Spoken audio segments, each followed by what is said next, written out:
بینەرên تلڤیزیۆنا ڕۆژەڤا دەماوە خۆش بێژ بەرنامەیە ڕەوش و بیر ئەس گولال کەسانی ڕێز و سلاوێ من بۆوە و بۆ میێڤانیمی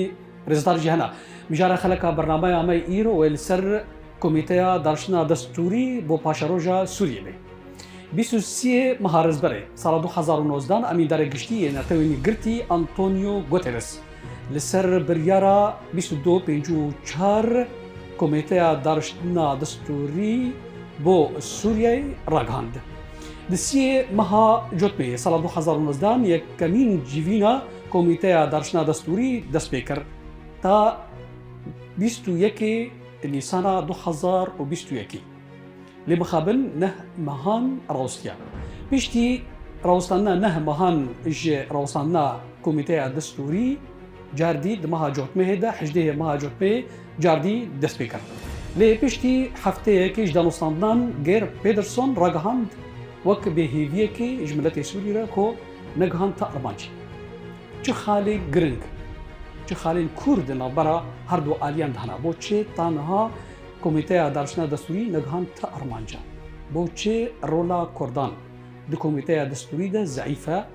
ئەبێژن چ ڕۆلا ترکی رووسی ئێران و ئەمریکان دوێ کۆمیتەیەدا هەیە بۆ چێ تانها ئەنجومەنە نیشتیمانی کوردی و ڕێڤەبەریا خۆسەر بشێوەیەکی فەرمی دەرباسی وێ کۆمیتەی نەبوون چ کەلەر چ زەحمەتی لە پێشاوان دەرکەتن دی چارچۆڤەیە ئەڤێ مژارێتەوە بۆ بەرزدانەڤان پرسان ئەمێ میێڤانی خۆرا گەنگەشە بکەن خۆ میێڤانی مەژی مامۆستا فارس عوسمان وەک نویسکار خێراتی مامۆستا ئەزگەرێکی دەخۆزم بەشداریاتە و مامۆستا برادۆست میتانی هەم دیێرۆکناس و هەم نویسکار دیجی بخێراتی مامۆستا خودی خێری بەسەر چاوم مامۆستا برادۆست پێشارتان وێ مژارێدا ئەمێ باتە بێ شخوا 2015دا دەستپێکا ئاخافتن چی بوو لەسەر دانینا دەستورەکەن و وەک دەریەکێژ بۆ چارەسەریەک سیاسی بۆ وڵاتی سووریە شخوا ئەو ژی ئالین وان دەوڵەتێن کۆ لڤیانە جوی بوون وەک دەوڵەتێن دابین بۆ سووریایی دووە دەمە شخوا حەفدە دەوڵەت هەف جویان ئەم بێژن ئەو کۆمیتە بچ ئاوایی ئەو کۆمیتە هاتە ئاواکردن ئەرمانجی چی بوو چ خاڵێن گرنگ تێدا هەبوون بۆ کۆ لەسەر وەرێ گەنگەشەکردن بەشداریە ڕێژەیە ئالیانشی دوێ کۆمیتەیەدا شخۆکە ئەمزانن دەستور ڕاستە بناوێ سووریە لێ ئەز وەکە ڕۆشنبیرێکی ئەز ملەتی سووری و هێویەوە و داخوازیەوە دەبێ دەستورێ دەنە 10 سەدی ئەز نابینە لەبەرشما ئەف دەستور سەر دەستەی هێزەی مەزن هاتیە ئاوا ببێ شخۆی ئاوا نەوەژی کۆمیتەک ژێرە هاتێ ئاواکردن ئەو کۆمیتەژی دەبن سەها لە هاتنا ئەمکانن بێژن سیاسی دناو دەوڵەتی زیل هێزدا دەوڵەتی مەزندا ئەو کۆمیتە هاتی ئاواکردن نەرینا مڵەت سووری پێنە هاتیێستاندن نەرینا تەبگەر و پارتیا پێنە هاتیێستاندن نەرینا مڵەتی کورد پێنە هاتیێستاندن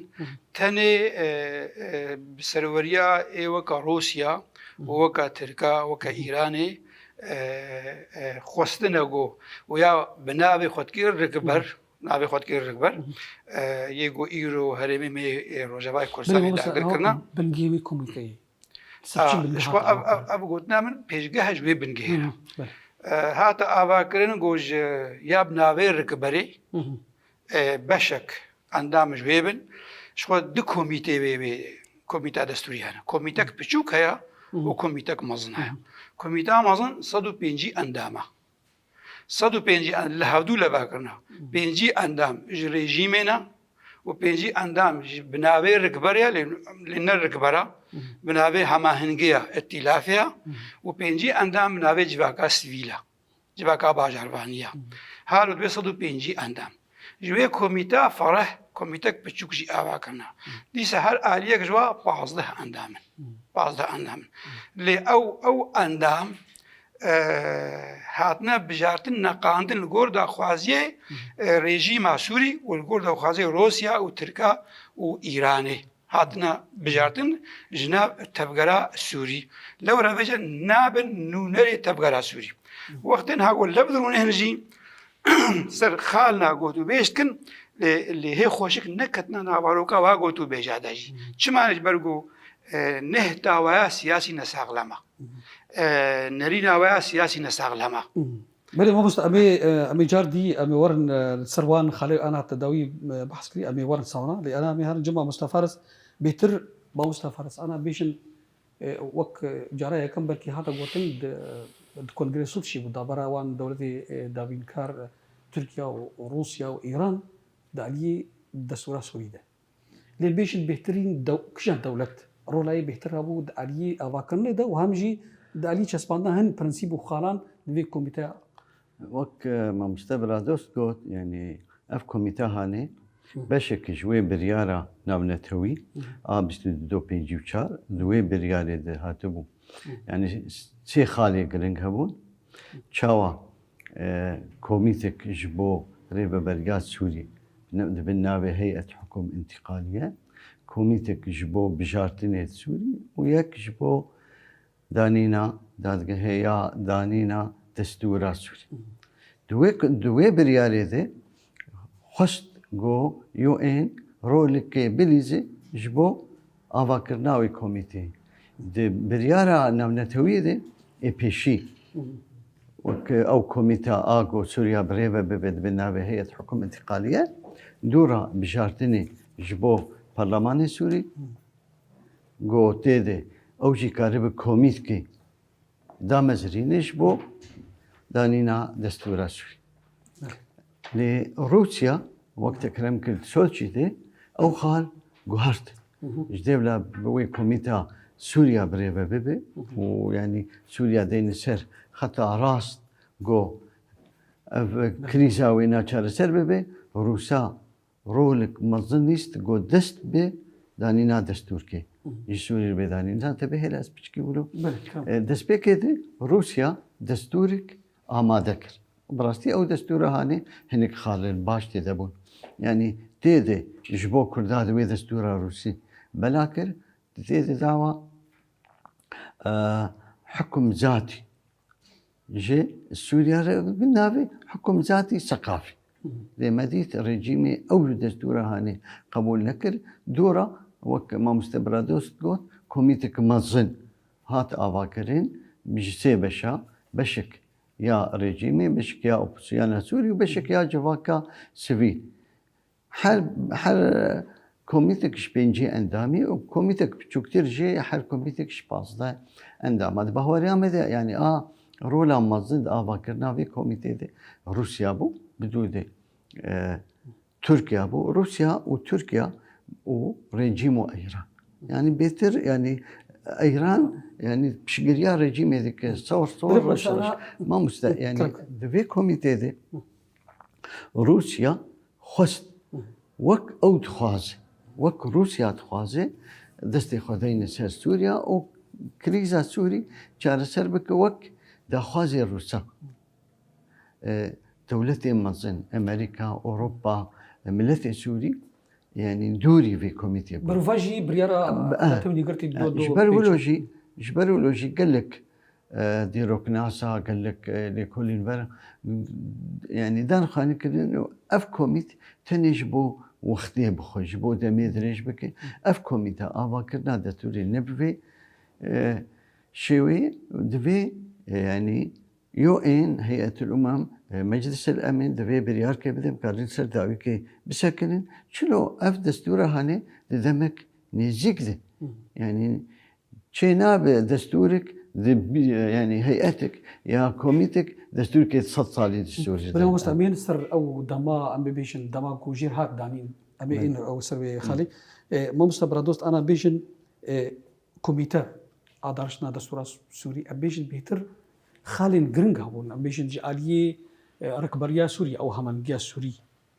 كو تد هاتن غرغا شكرن خالين جرينغ شمو جبو دستور سوري وقت تزارين ديروكا سوري ده قلق دستور هاتنا دانين تا دهنا دبيجن بأف دستورا كو هاتي دانينجي دستورك باشا جبلي خلا او دبيجي او مادا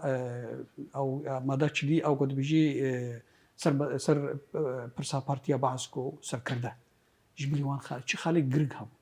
بله تجي قلت ما مستشفى الجور اجوا ما مستشفى فارس جمهور دوجي ما مستشفى ديروكينا ام ديروكا سوري خوش كان كي امزان نزيكي شخص ده دستورة جارا دستور هاتيه میساندن و گوهارتن سوری دا امکارن پنج دستوری فرمی سوری دا آوابونا لی استبینی که بیجم هر اوقات دستوری هاتن میساندن جی نصر دا خوازیا قلی سوری هاتیا میساندن الا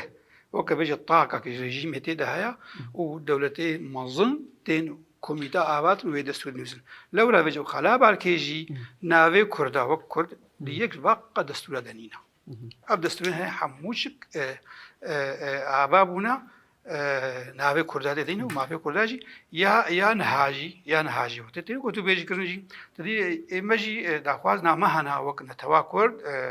ناوي متي هبي شاندا متي هبي رنگي مجتي هبي لي تشتاقوا نهار ركبر سفر ساتا وريجيم لو الدستور ده تشنا امازانو برجي وندي فرستيله او سياسينا او جينا خدمتا قال سوري دنا وكم سر لبنان سر دسلالداريا سالوك لبنان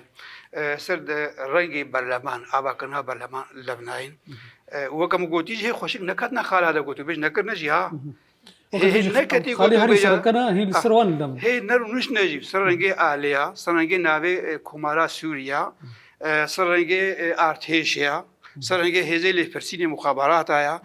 افخالها جانا بحث اللي نكتنا اللي كوين نكش ما يكون جبر نهتاوا نهتا چارا سريه حمو خوستنا دميش ورا بسطن هر آليكك دوا دستورداني اجنداتي نتويد دستوريدا ترك وركبري ليزين ايران وروسيا بيشتا سوري جرن اللي شبه تر دنگي خودرتخي دد ميدان دا كي كاري كي تشرد بسرد كبي لو رافجا حمول هيفيا انجامي ميداننا وقت تينا دستوري غوتو بيج بكن هي نكتنا اخافتنا غوتو بيجا دستوري تدي بفكتن هبدو كنا ترورا وهبدو كنا كوجر وهبدو كنا بريانيا ودمجمري كي دوسر فات تشتاف توانا وقدين تالي يا بيت هاري نخاس ميا ششي شو بي انجامش بالليدر او تبي جو دسبيك شخوا وكم زانن ديمستورا وغير بيدرسون هردوجي وك قرنا مظننا باراوان دا كربون وسوز دابون كو كوميتا دارشتني ديوي بشيوي كي آرام وهدان وبريفوريش برن واخافتن سر خالين جرينج بي وبيغنات تشتروا بيغنات وبنكت وقب عربي ودي فشل هر دراوستي هر دمك دراوستي نخس ميا بيداوي قوش ما عم كمان بقوش يعني قونا غاشا شا مرحله او جبينش خبصنا كتفج بني مو فارس انا شش مها راوستيا عند بيجن مها نيساني تا مها جوتمي نو دسبيكر سدمي وراوسامي شو ايش خو سدمي الشركه جو ريجيم سوري نتخست الدار كبي جاركي تبين نافي بجارتني السوري تشببن جارك دي جو اف كوميتا هاني تبين ناوی اب اپوزیسیون سوری دگو دستریجی دستوردان دبی کمیته دبی جارک دیجی یعنی رژیم تخوازه درفتی بستینه گو دستی خدین سر خاکا سوری بتوای شبرولوجي يعني تموداين وقت كرم كرجل بيترسون يعني او قراكر وبتايبتي لجمروسا ريجيم سوري ندشت بيترسون بشامي روسا شاندك شامي قلتني بيترسون رون ودسبيك يا رونشتان قولاغ الشا دسبيك تجي هنك هيفي هاتن افاكرن هي مخابن بشتي او تقينا الشامي تشبو روس تبيجين شو بيدرسون ديار كرغو بهيفيك منزن دبي رونشتين تشبو يعني امريكا ريبون بيجي تشكي روسا خدا خو يعني كرين قوت ريجيما سوري بريار الشامي تشويه جي او كوميتا قريداي الشامي قلت شام يا ريجيما سوري تبيجي اف كوميتا هاني تمثيلا حكومتها سوريناك تاني سر بخيلي اللي أمشي قرياوات بانا خبيلي يجبر ولو شيء روسا أنا سر مماطلة وليد معلم قلت كوي باركي شهادة بجد بسنغرقهم في التفاصيل وعلى تعلم السباحة ديكو خفيني ولو نجي ده حزار دوزنا ولو نجي يعني تاني أب أوبوزيانا مت تهيفي سرنا يقريدان دستكن دستي تركاد وتركي برجواندين ومظن سوري هني ريجيم نخوازه اف كوميته هاني هر سري تني تخوازه او دستور هذا حزار ودوازدان بيك بينه تبقى وقت ما مستقوت يعني بهوري عم قال لك دستور سوري هذا الهاني دستوري صالح حزار ونحصدو بيجي هم بشك شي اوبوزيون جديد بيجي وابي ودر خوازه سوري جديد بيجي او دستور هاني دستور بس شو مدام جرح الداني يعني شو أو يعني الويبر يعني جرك UN جرك مجلس الأمن جرك دولتي جراندي كر جي في دانستندين هر جرك دمك جردان يعني أفكم يتهاني رودنيش بو دستور كي سوري دين نجبو گفتگو يجبو چار سر کرنا پرگلیکا سوري ايه پرگلیکا سوري چار سر بكده بهوري آمده بشين سياسيين اف بشي هاني بشين قانونين كسن يعني جي قانوني فهم لكن جرك او سنة ثانية سر دستوري لوقت ما مستبرا دوسكوت من بنجها في دستوري نهاتي داني حمد دستور هذا وش خاطر ما مستي حقوقي تمام مستاك اتصالين يعني دسبيكا دستوري هي مبادئ أولية جربة هنا ملسر ويل هبدونك جبر ولا شيء بحولي عمده هجر دولتي جرانتي كر جي سوري يا مجلس الأمن دبي بريار كي بستينن دمكي جي في كوميتير دينن ما هيك دمه سيما دبي الهودورونين أو يعني جيل بيترسون جرك ولو نك يعني براستي يعني جيل بيترسون يعني هيفين ملتي سوري بيك ناين جرك أو برنامج كي دينن دوي برنامج هانيدي قول سر خالف دي دوسي قفتوه قوبك اللي مخابل وقتها دميج والبردتي يعني قشتك جي هون جي زانن يعني او في كوميتي جي المتحده ذات كفن قش يعني جي فسادين مخابل او شيء اللي بري انا ما مستبرد بويدا افرا وصلنا ولا زياده نهم هول دريشكر سبب ان قدايبون امبيجن علي تقنيبه علي دولتين جرانتور بيجي عليه رجيم سوري عليه ركبريه همانكيه بون سدمين جرين بيتر ما مستشفى ديش كنا في كوميتي باغوتو بيجا سدميه كمين دولتين مظن يزي الهيز الهيبيا دمينا هل يكبر جواندي خسري دي بيك بيني اب مثلا كوميتي مثلا دستوري اعلى بكا شخور بكارتين برجواندي خواس اسا جهاني وهربي بيكتين الدستور ده رژیمات ترک دستور دارید کی الرژیمات ترک جوی خاطب بلیزی سر سیاست نورا امریکا نقابه روسیا ده برجواندی نخوا پیک بینی لورت خوازه دریج بیلی یا کشخا برجواندی سیاسی پیکنی روسیا بیرنگی دخوازه دریج بکی کات رژیمات ترک حتی چه قناغی جوهري دوري ناتو كي دوري امريكا وشاساكي ويكسير سر علي خدا وفيرنجي هاش خو ريجيم سوري هابا وريا ويها هش مندي انا حتى جوهرتن دسلات وين دستوين هذا حكم وين دستوين هذا وبتشرنجي بنادجي وروسيا بيشتاوي دغري وايران بيشتاوي دغري حتى الصين بيشتاوي دغري وحزب الله بيشتاوي دغري باوري بيرشيدن باش ازب سركم لو راه بيجي وقت يقول ها هاتي كتيا قلت بيجي دستوي ده بن فشاره كده هاتيا فشاره كده دقنا بعد دولتي روسيا بتركا واقع قايل بكي ليد هندري خدا باوري بي دستوري داي بيجي كاي بيزي بي خد كير كبر بله ازيبت النكم كاي بيزيبت النكم لو راه بيجي دريشتكي ها براسيج بوست انا دماكم بكوميتيك دارشتن دستور سوري يجبو باشاروجا سوري دي ام دبين انا وك خلا وك بيجي نافندي لا مركزيه دما كنت طرح كرنج علي انفاد انه ام دخوازن ولاتكي نافندي بي مركزي بي فيدرالي بي ام بيجن خالين علي ريفابريا باريزارا فرحتر بك ادبين ترك بري هركسي او بري ملتي سوري بيجي ام في خالد قبول لك ما بشي راست دستور دانيتكي دستور دانکی لیویج از دوی نه ناخذ لیویجم از لیویجم ترک وید وید بسر نکبن چه بسر نکبن بس هشمندیاج واکی چنداج واکی چندان اف دولتی هاتیه گوهردن نما إذا دسلات داري نابنديت فجرني قبول كي نما قبول كي نهم بحسنا نابندي كرنا شو أم وكا كردجي وكريبا برا خسري أم دعوانا نابنديت كن أم دعوانا نابنديت كن أم عليكك وريجيم بخوجي إذا بحسنا نابنديت كي ريجيم بخوجي بحس كي أو دكتورة قضية العنبري يا سلوكي السوري ريجي بحسنا نابندي كر وشيرة الحكومة تاعو كر قول تزرار لينا قو أمنا نابندي بن هات البريارة صدو حفتا يا ريبا بريا خوجي هي وقرها يعني تخوازي ويجي خود بكي وأم دس هنا كي وكا بيجي خوزايتي يعني خوسرية بدنا هريمي سوري أوجي ورولا خبليزن وشو شاندا بجا ناف دولتي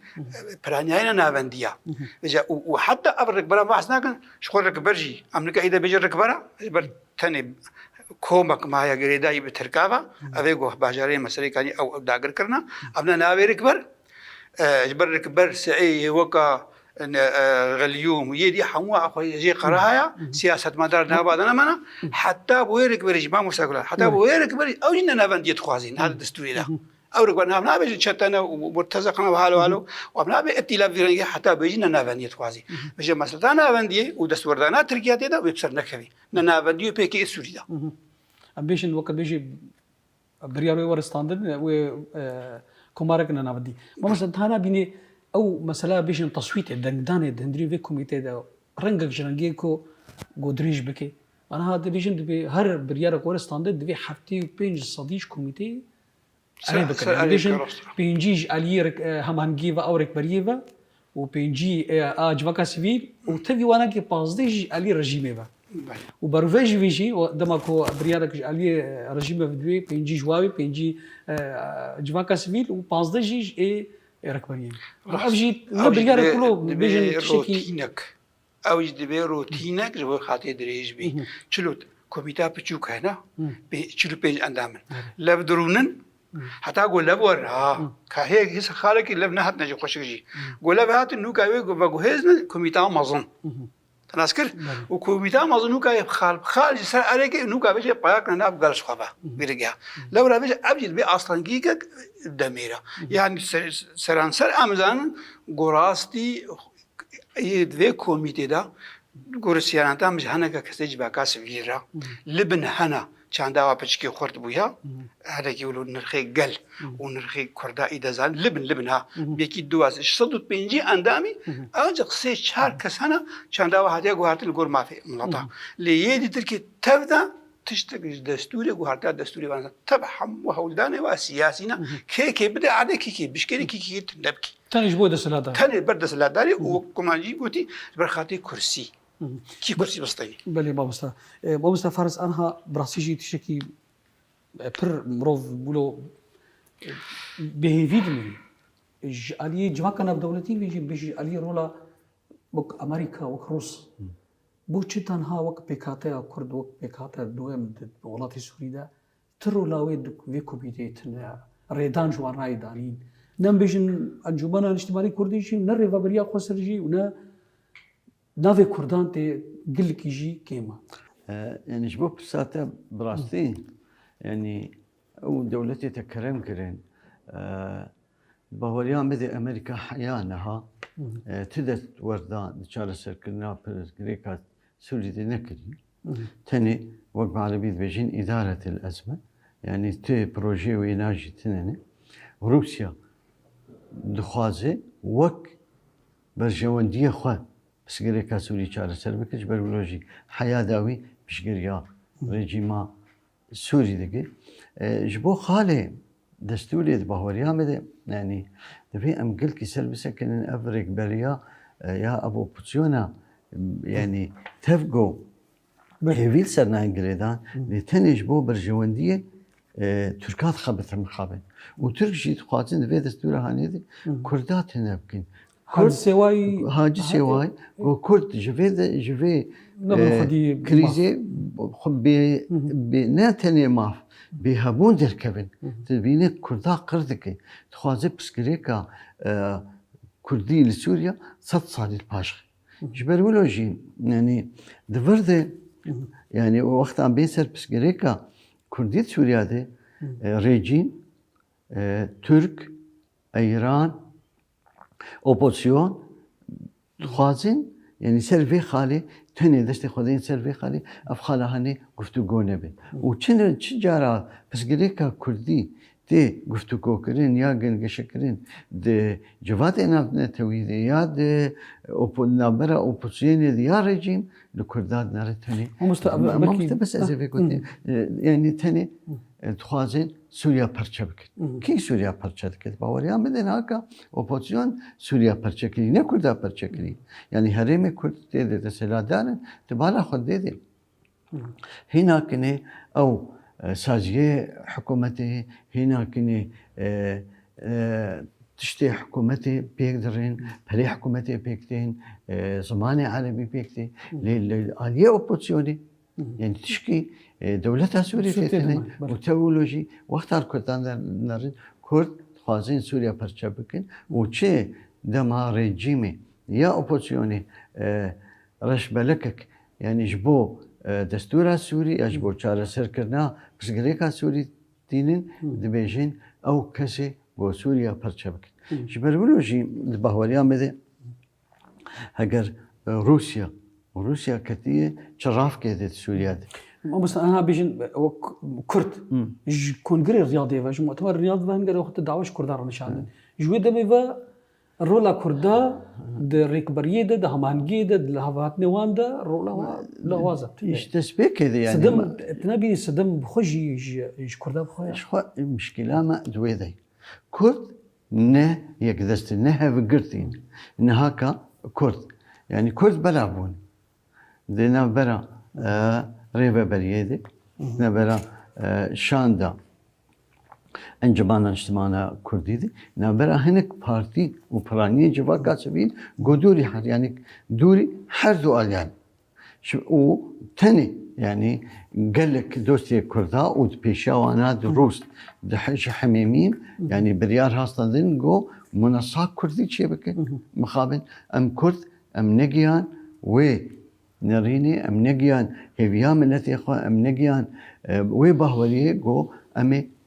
هيفيا خو بيك بينن امريكا زيدي صالكي هولدده فرنسا زيدي صالكي هولدده جو كردا بقينها ب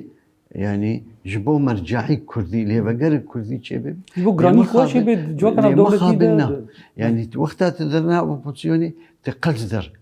اشترت بيجين بشك جوا درفي في انجمانا اجتماعي تي ريفا بريد ناري تبيجين بشك جوا درفي في ريفا برياهاني حردو بش وقتها دقينها قال لك بارتي جواكا سفيل تبيجين هون نونتيا كرداناكن في ام كرد وقت بقرا سياسي كردي وقت جواكا سفيل ام برجوانديه ملتي خو دين بدن بيشا شافي خو وام كاربن الهفدو بكن سر خالد تاني شلون نونتيا كردا بكن برا حريك نرينا وانا جبو شارع سر كني باش قبل بس شلو ام كاربن نونري كردا جبرول وامريكا جي و بشارة مزن ورولا مزن ناني زي جو كرد وكرد بشداري و كوميتا بنجبر جو امريكا حيانا هكا بهوريا وينا ب افتشتي دبن ناب كنجي ببي جدي ممكن امريكا رولك باش بليزي لروس وريجيم ايران وترك هر چارت خوازن جو كرد ولو لاواز بن هرن و كوميتا قلسي يجي 15 نها يك دولاري كردا هي يجي 150 دونري كردا هني او جبنا بانجمانا اجتماعي كردي باهوريا مد يعني نكارن رولك مازن دكس يعني نكارن رولك مازن ما مست ونكارن وضغطيشي بكن قدوستي كردا تشكل نافرجي مد ناف اوبوزيوني دي جواكا سفيد غوتسبا دس هلداني او شبوانا بله ما مست برادوست انا امبيشن وك انا انجمانا اجتماعي كردي خدي غرافي او جد دريه ريكبريا سوري ده وهاتي بجرادن وك اندام تيدا لتبي وساجي رولاوي دوي همانجي ده لاوازا جبرو ساجي صدم دما كو از زانم كو انا ترك خيرش كردان انا خواز و هر سوای ای هری سرکه اوا کو کرد دوی هرمی ده نبن خودی ماف نبن هبون اوات نبی بو چه تنها از كهرم دفرد بيجم ها مستا أنا جيسو جي كردا اشتري لها كردا دفاق قناغي در باس بيرا ين ويساندنا دستورا سوري وگو هارتنا دستورا سوري كردا خو نكري هيس كرد خو خودي ندر كتنا حتى خو تعبير ريك برادا وتعبير ريجيم تبي قلت افكار سياسيه بوجي خو نكرنا هيس ونكرنا هيس آرمان جابا سيانتا مجوارا طبعا ستفقر سياسي كر دي خو نكرنا هيز وحاجيد مسلا سياسة نهيز بيت كستنابيني ميناك دوی کمیر کسایتا که نتوی مهره هبی حتی مو نتوی لبطی تفقرا مو هبی کسایتا که کردی مهره بی چاندا مو کرنا مو تحدانا مو کردی بی حتی گمو خباتا کردی بی که شعبی حوالی خود مو خبلی ناس کرن چندی دستور هاتی نویساندن ما مصطفى فارس زاني محمد كرد علي يك جوا كردي قناوي كرد خوابه قربو دجي چاندا كردي بود دستور سويدا ابراهيم هنانو كوكاكو كرد بو 1928 دستور دما بون سو فرزي دنفيسان وتسهاده نوكن او دستور سروكي كوميتا دستوري بو وما في كردانا خستيدا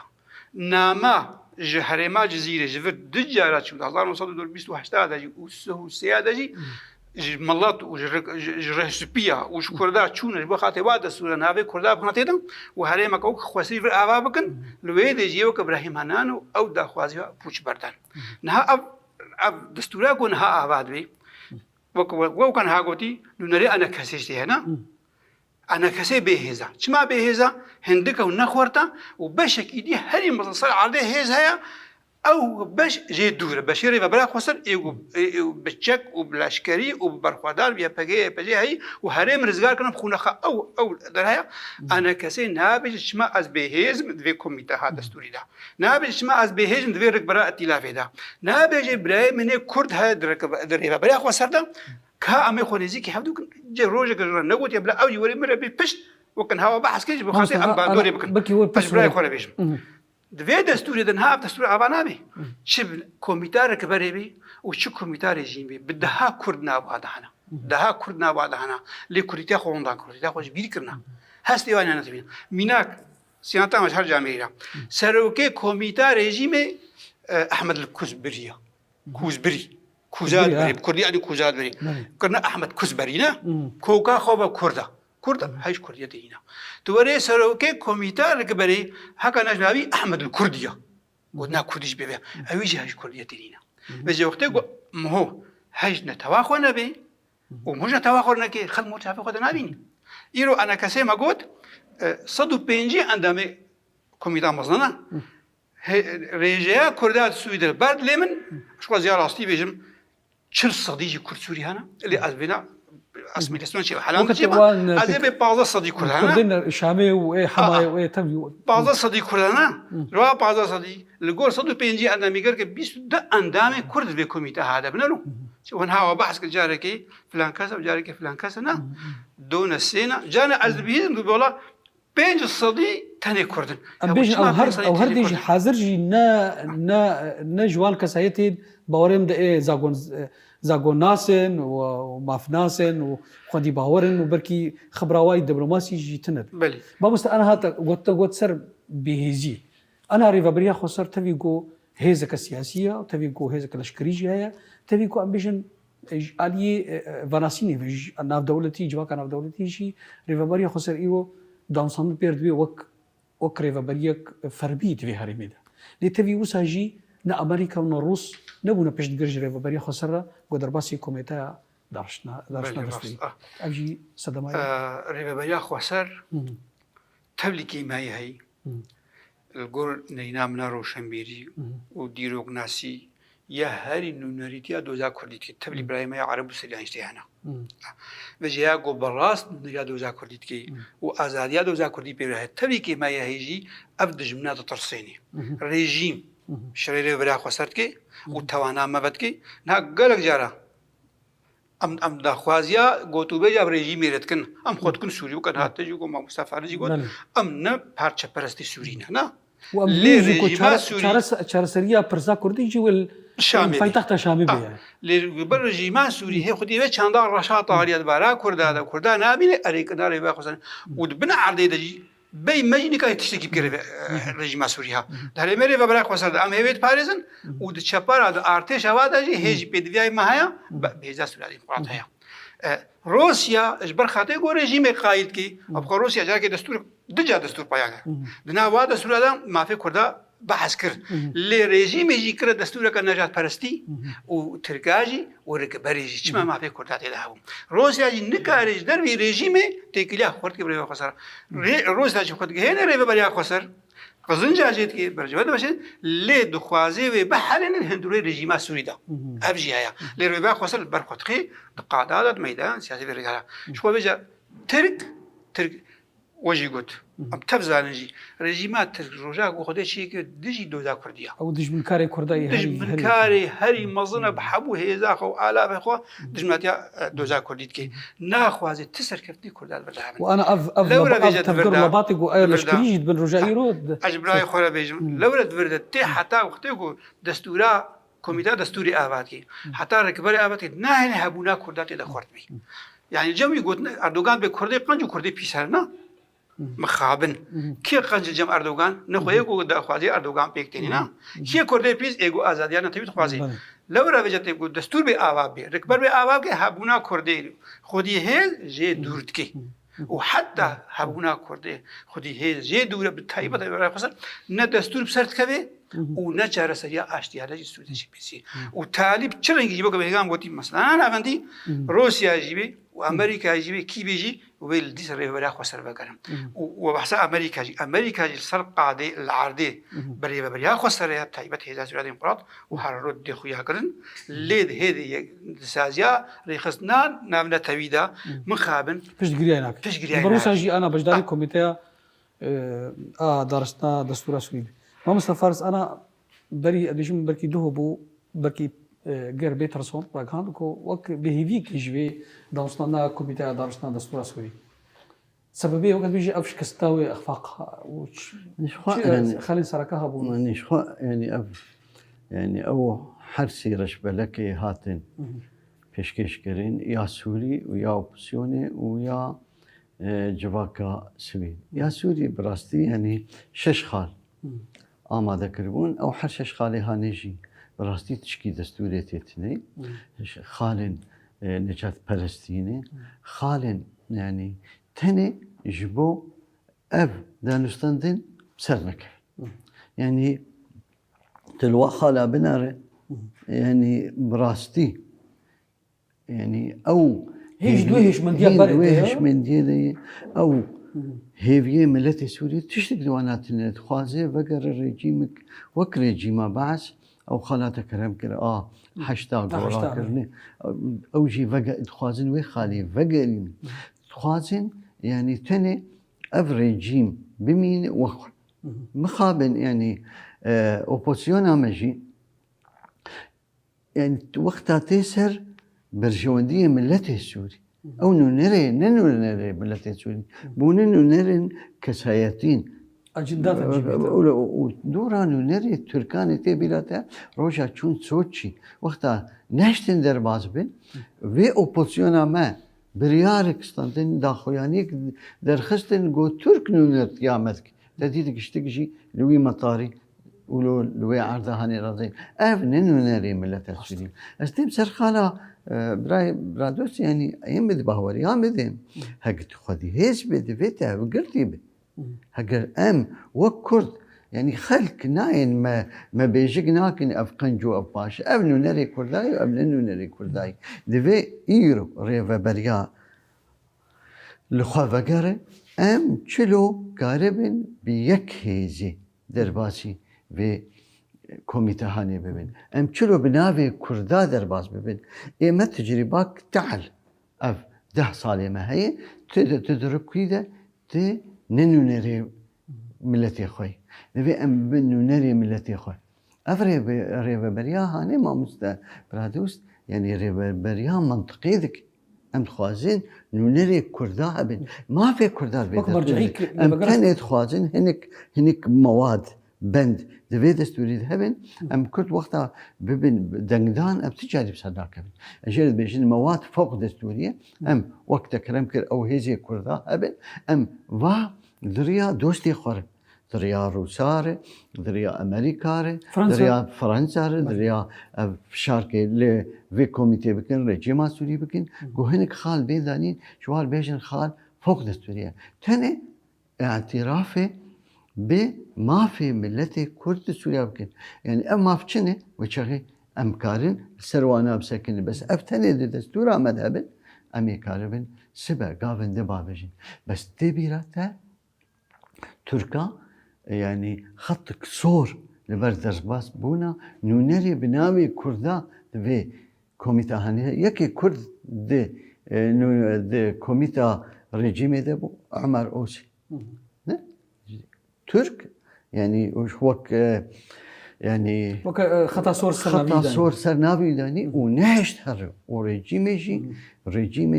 بقى تركاكر يعني نهشتن عمر اوسي درباس بيبي وقتها بيسر كردا دبي ام ظالمن يعني بسكري كما قناغك قلكي هسيار درباس دبي دبي ام لي بخديده خلك انا براسي جبرو ما تايم ما طايمي تبي وقاستي وفينارينا تركان بهيم دبينن كو انكسي انجمنا الشمالي كردي نافها من جيده وهين بردسي تركان او شوا او برش واده اما يعني انا كسير خوازن انا كسير خوازن وك نونستيك دوين هذاك ايش خبي وين يعني وقتها مروح يعني مقازن نونرك كردا شان دي كردي بچوك سيفر يذهبوا سروكتيا شريف باشا يعني ما في كردا خست سيفر هذه حياة دولتك هذه جبر قولوا نري كردا لوزانة تنبو تديت لوزانة كرد يعني وك بيمانك كرد يعني بشارك لسر كرداكر صف صالي الباش قصتن ام كاربن ايرو يعني ضغط كيبكن وك دريا بروجرام يتذي ام بيجن جواكا كردي دبي دي لي ملتي خب چارەسەری دەبێ یەک بن دەبێ بگەین هەر چارەسەری ژوێ پێ بن پێشا کوردات دەبێت تەنێ ئەنە کەسێ نونەتگا کوردان ناکەین ڕێڤەبەر تەنێ نونەتگا کوردان ناکەین ئێ نونەتگا کووردا بکەین دەبێ شاندێک هەبش بێ جڤاکا سڤیل بێ وەک تەکەرەم کرد تەبگەرا سیاسی کوردی بێ پڕانیە هێزێ خۆ هەنێک يعني ام ري بدني جن تيد حاضر بي وچاغي دبي شاندك كردي كيش ما هر بسري خو ايش اي نونتيا بارتيا خو بي نونتيا هيزا خو بي نونتيا او لاشي جو انا اجماريه بارتين سياسي بخوجي بو صدمك جلوازيه ما انا بجمرن بارتين سياسي كردي غايه صدي من خو هر بارتي انونا ركوبشين ما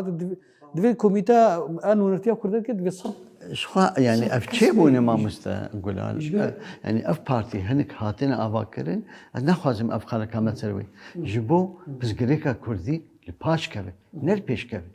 هذه شركه يعني خلق زاني دوس سي تشار بينش هز هني خويان ساعدي يعني دولتي نتويذ زانين رجيمات سوري زانين ملتي كرد سوريا زانين وقتها جو اف 4-5 هزي ام ناخذ كسي بناو بكن دبرده بكن هاف او دبنو نري كردا بارتيك بتشوك نكاربي ابن نرتيا مناك شبه ما مستبرادوست انها براسيجي دارين هنا روجيرو ارين السياسيين دبيجن دبي اف كوميتي داشنا دستور سوري تشكيش كرد راناك يا باش او كرد وكانا مصطفى فارس يقول كرد خلاف بدن هاف وكان بيشن هاريتي نارين خوا او نوناري خدين وهرن شامي شار سركنا برزغريكا كردي شامي القر حكومات سوري رونن بام دخوازي ما اذن وكان بيجي دفج بيجي ائتلافي به معارضه به او كدولتي بهيز او كامريكا وروس تشكي مارنا نارين كلها بله براسا ازي بريا برفات بدم دخالي بچوك ازي بچكي بكم كونغرس سيفر راستا نونري ما شريف باشا بتنا خو لي هيزا شريف باشا هابو هێزای نەنەتەوا کورد بوو ئەسکەرە بێژم نەتەوا کورد جمعية پرانیای جمعية خويبون هبو بارتي آزادي هبو أو جمعية تحرير خۆی بوون ئاوا نەبوو هینکی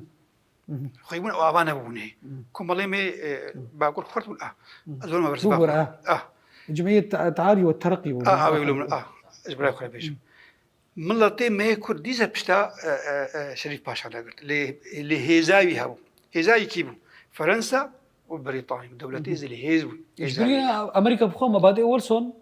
برنسيبي ويلسون خالد هاجي ما فيش نوسي هي ملطة وهنجي دجمني ما قلس بالمام مستنو ما أمستردام جرب راسي بخلك بتهيبة ده وقتي أنا سرفي أزاي ما سرفي بكو برساتا دما ما أنا ما أزاي كنت ليخن بخاتتا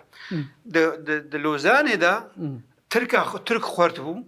هزا كردا ديسا قلب كورس وقلس بون فرنسا وبريطانيا بشتا كردا بردان أنا أذكر يعني از تیم سر خالا هیز گرنگش مرد به هیز هبی چه رنگی بی ایرو وجه هیزا ما هی ایرو ریو بریا خسرنا ریو بریا خسر سر کتی چندک جی پایا که دناف خود جی برای ما عربو سریانجی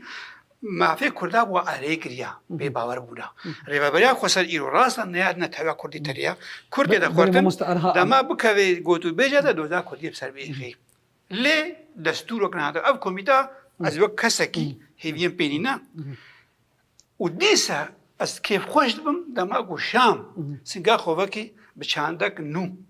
وأفضل صلاح سوري خراب بيتي ويرانكر جيل بي عموزة جيل بي شيرات جيل بي درس يعني إنما كان بيتش عندها بري از سوري ريبا ببر ما نخو أم بيشن جرك كل جبنا كمين جبي وقت دستبيكا في آلو سوري ده وقت جو شامي باكرة تفجرا كل جوورنا شامي مقودو أزيك شيء ما تخص تفجرا كل هاري شامي بيرا قودو ويش بكي مقول بلا كيسيل بيرا وشي بينن مرجع خسر رجيم فرص كل هيجي رجيم قالك طبعا الورق بيك عني با ليه مخابن نشون مخابن إيرو ديسا ريفا خسر سيجاي بكري إيش قوتو بيجا مشاميرا رياما شام لشام خابن براي خرب شام خابن سنجا خان هذا كي خوشي قوتو بيجا أو شان داين هذا قارتن أبيك تخلص كرت ليخم يا دمتنا أنا كسيجي أزجام باوري كي هي أنا كسيجي بهمان جيد ساربونا أنا كسيجي بريا شارو